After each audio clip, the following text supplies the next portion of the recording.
কমলপুর থানার মানিক ভান্ডার post office সংলগ্ন এলাকায় যান দুর্ঘটনায় আহত এক ব্যক্তি। আহত ব্যক্তির নাম অনিমেষ দাস।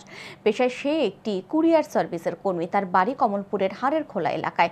জানা যায় বৃহস্পতিবার দুপুরে কমলপুরের মানিক ভান্ডার পোস্ট অফিস সংলগ্ন এলাকায় কুরিয়ার সার্ভিসের একটি গাড়ি দাঁড় করিয়ে গাড়ি থেকে মাল আনলোড করা হচ্ছিল। সে সময় কুলাই জেলা হাসপাতাল থেকে একটি নতুন অ্যাম্বুলেন্স বিমল সিং মেমোরিয়াল হাসপাতালের থেকে যাবার সময় কুরিয়ার সার্ভিসের গাড়ির জানালায় ধাক্কা মারে।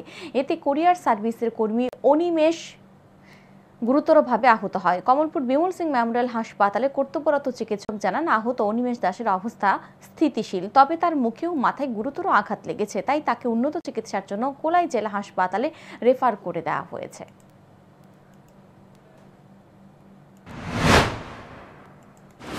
অবস্থা স্টেবলই আছে, বাট মেজর ইঞ্জুরি হয়েছে, অনেক বড় ইঞ্জুরি হয়েছে।